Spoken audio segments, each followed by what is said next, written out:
When I became the governor of Enugu state, I knew I had to face many problems at once. But there was one matter that weighed heavily on my mind. It was the matter of Nnamdi Kanu.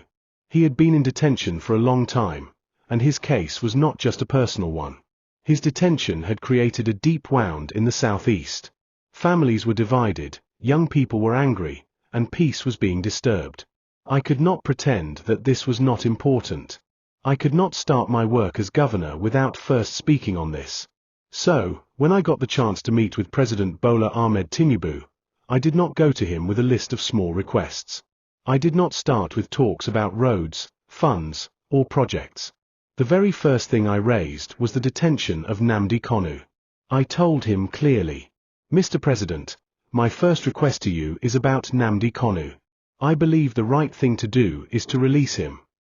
I said it without fear and without hesitation because I knew that this matter was bigger than politics. It was about justice. It was about peace.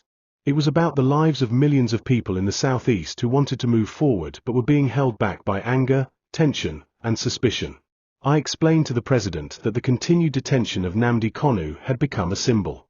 It was no longer just about one man in custody. It had turned into something much larger. For many young people, it represented neglect. For many families, it represented pain. For many communities, it was the root of insecurity. Every day that passed with him behind bars added more fuel to the fire of unrest. I told the president that my people had elected me to bring peace, progress, and prosperity to Enugu. But how could I achieve this fully if one of the biggest sources of division and fear remained unaddressed? I had a duty not just to build roads or create jobs, but also to heal wounds. And healing would not come without fairness. Fairness demanded that we look again at Nnamdi Kanu's case. I reminded him that leaders are judged not only by the buildings they put up or the policies they sign. They are also judged by their courage to take the right decisions at the right time. I told him that the Southeast wanted to feel a sense of belonging in Nigeria. We wanted to feel that the government at the center listened to our cries. And what better way to show this than by releasing a man whose detention had become a constant reminder of division? I explained to the president that insecurity in the southeast was not just about criminals or mischief makers. It was linked to the anger that many people felt because of the detention. Every sit-at-home order, every protest, every attack had one common thread: people felt they were not being heard. People felt that justice was being delayed or denied. By releasing Nnamdi Kanu, the government would remove the excuse used by those who cause unrest. Peace would have a stronger chance to grow. I also spoke about the human side. Nnamdi Kanu is someone's son, someone's brother, someone's father. Keeping him locked away does not just affect him. It affects his family. It affects his supporters. It affects millions who, whether rightly or wrongly, look to him as a leader. Injustice, or even the perception of injustice, has a way of spreading bitterness. But mercy, on the other hand, has a way of calming storms. The president listened carefully. I could see he understood the weight of what I was saying. I told him again, as plainly as I could, "Mr. President, my first visit to you is about Nnamdi Kanu. I believe the right thing to do is to release him. It is not only about him, it is about healing the Southeast. It is about peace. It is about fairness." I wanted to make it very clear that I was not asking for something selfish. I was not asking for something that would benefit me alone or my state alone. I was asking for something that would benefit the whole country. Nigeria cannot move forward while one region feels left behind. Nigeria cannot be truly united while one part of the country feels punished or ignored. As a governor, I know that I am judged by how well I bring growth to my people. But I also know that growth cannot stand on shaky ground. Peace is the foundation of growth.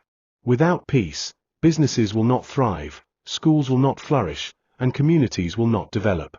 That is why I placed the release of Nnamdi Kanu above every other request.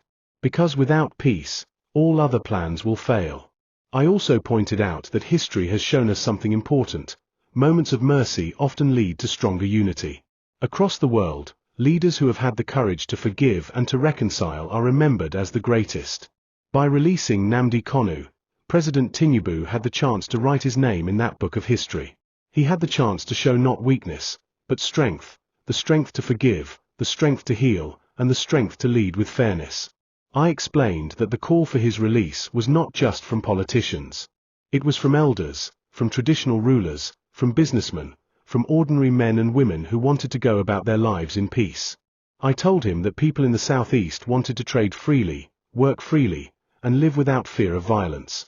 Releasing Nnamdi Kanu would not solve every problem overnight, but it would remove a huge stumbling block. It would open the door to dialogue, understanding, and reconciliation. I reminded the president that leadership is about timing. There are decisions that can wait, but there are also decisions that must be made now. The release of Nnamdi Kanu, I told him, was one of those urgent decisions. Every day that passed without action was another day of tension, another day of suspicion, another day of fear. But with one act, he could change the story. He could turn anger into relief, suspicion into trust, and fear into hope. As I ended my words, I repeated once more, with all seriousness, Mr. President, I believe the right thing to do is to release him. Hopefully, that will be done soon. That was my first conversation with the President as governor. And I do not regret making it my first. Because in that moment, I was not just speaking for myself. I was speaking for millions who wanted peace, for communities that wanted progress, and for a country that needed healing. When I came into office as governor of Enugu State, one of the first realities I had to face was the issue of the Monday sit-at-home. This was not just a small problem. It had grown into something that affected the entire economy, education system, and daily life of our people. Every Monday, markets were shut down, schools remained empty, and the streets looked deserted. Traders could not open their shops, transport workers could not operate, and children lost one whole day of learning every week. Families lived in fear, and many people accepted it as if it was normal. But I knew it was not normal. It was a weight that was holding us down. The sit-at-home order was tied closely to the detention of Nnamdi Kanu. Many people saw it as a form of protest, while others used it as an excuse to cause trouble. But what everyone could see was that the entire state was suffering. Our people are known for trade, hard work, and creativity. Yet, every Monday, all of that energy was wasted because fear ruled the day. I knew that if I wanted to bring progress to Enugu, this had to end. So from my first day in office, I made it clear that sit-at-home would not continue. I told our people that Enugu must be free again, and we could not allow fear to control us. But I also knew that it was not enough to just declare it ended. We had to rebuild the confidence of the people. Fear cannot disappear by words alone. It disappears when people see safety with their own eyes and feel it in their own lives. That was why we took direct action. We improved security across the state, worked with community leaders, and encouraged market heads to open their shops again. We engaged with schools, transport unions, and local associations. It was not easy at first. Many people were still scared. They had lived under the shadow of fear for so long that it became part of their routine. But slowly, step by step, courage began to grow again.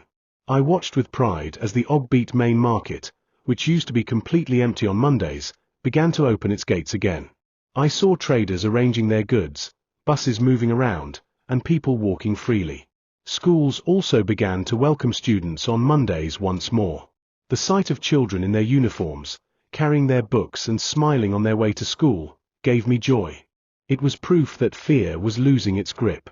I told the Nigerian Bar Association and other visitors to Enugu, as you can see, people now trade in Ogbete and other markets in peace on Mondays. The Monday sit-at-home has ended in Enugu. I wanted them to know that we had taken a stand and it was working. Enugu was no longer a ghost town every Monday. Enugu had found its voice again. For me, this change was not only about the economy, though that was very important. It was also about the spirit of the people. When fear controls a society, people stop dreaming, they stop planning, and they stop moving forward. But when courage returns, life begins again. The end of sit-at-home was a sign that hope had come back. It showed that when government and the people work together, nothing is impossible. This victory also proved something deeper. It showed that peace is possible in the southeast, and that insecurity is not permanent. Many had thought the sit-at-home could never end. They believed it was now part of our culture. But we proved them wrong. We showed that with determination, dialogue, and leadership, even the hardest problems can be solved. The end of sit at home also gave us room to focus on real development. Businesses could now run for 6 full days instead of 5. Students gained back precious learning time. Transport workers and farmers saw their income rise again. Investors, who were once afraid of putting money into Enugu because of instability, began to see us as a safe place to do business. It was like opening a door that had been locked for too long. But beyond business and education, there was also a sense of dignity that returned. Our people are not lazy, they are hardworking and ambitious. To force them to stay home every Monday was like stealing their identity. Now that freedom had returned, they could once again live according to their true nature: bold, creative, and productive. Of course, challenges still remain. Peace is not something you win once and forget about. It must be protected every day. That is why we continue to work with security agencies, community leaders, and ordinary citizens to make sure that fear does not return. But I believe strongly that once people taste freedom, they will never again accept chains. So when I say the people are free now, I mean it in every sense. They are free to trade, free to learn, free to work, and free to dream again. The Monday sit at home is gone, and with its end, Enugu has taken an important step toward the future we all desire. From the very beginning of my leadership as governor, I made one thing clear: I want what is right, not just what is easy. The case of Nnamdi Kanu is one of those matters that tests our sense of fairness. It is not simply about politics. It is about justice, about peace, and about the kind of country we want Nigeria to be.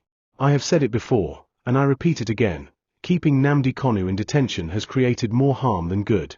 It has added to the anger in the southeast. It has given room for division and mistrust.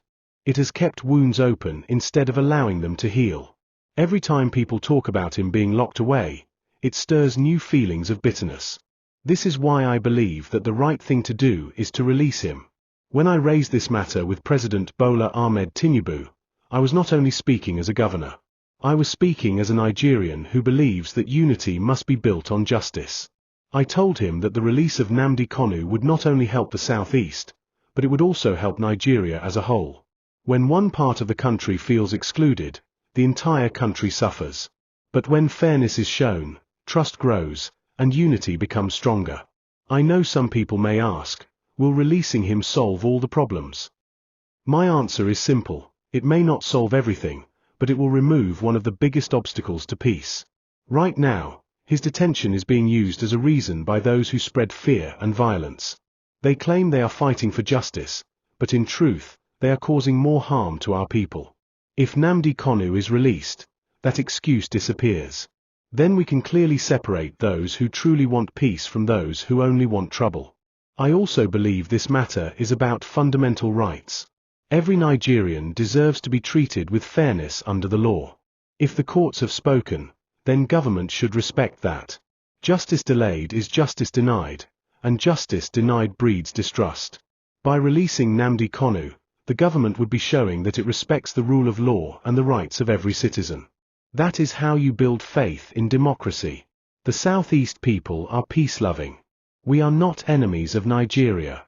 We are builders, traders, farmers, teachers, and professionals who only want a fair chance to live and prosper. But when our cries are ignored, it becomes harder for us to feel included in the Nigerian project. Releasing Nnamdi Kanu would send a powerful message: that we are heard, that we are valued, and that the government is willing to heal divisions instead of deepening them. I believe that leadership is not about holding on to power but about using power wisely. True leaders do not punish endlessly. True leaders know when to forgive, when to reconcile, and when to open a new chapter. History shows that nations become stronger when leaders choose dialogue and compassion instead of constant confrontation. By freeing Nnamdi Kanu, President Tinubu would be writing a new chapter of reconciliation in Nigeria's story. I also want to say that this is not just about today.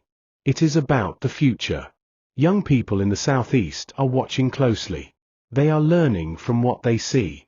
If they see fairness and justice, they will believe in Nigeria and work hard to build it. But if they see only punishment and neglect, they will lose faith. What we decide now will shape how the next generation feels about this country. That is why it is so important to make the right choice. I am not calling for his release because of politics or popularity. I am calling for it because it is the just thing to do. Justice brings peace, and peace brings development. Without justice, there can be no lasting peace. And without peace, there can be no progress. My duty as governor is to secure peace and prosperity for my people, and that is why I will continue to speak on this matter. So I repeat it again with all seriousness, the right thing to do is to release him. Not tomorrow, not sometime in the future, but as soon as possible. Every extra day of delay adds to the pain. But one bold decision can bring relief, hope, and healing. We want what is right. We want fairness. We want peace. And I believe that releasing Nnamdi Kanu is the key to unlocking a new beginning for the Southeast and for Nigeria. It is not about weakness, it is about strength. It is about showing that Nigeria is big enough, wise enough, and just enough to heal its own wounds. That is what I stand for. That is what I believe. And that is the message I will continue to carry until justice is done.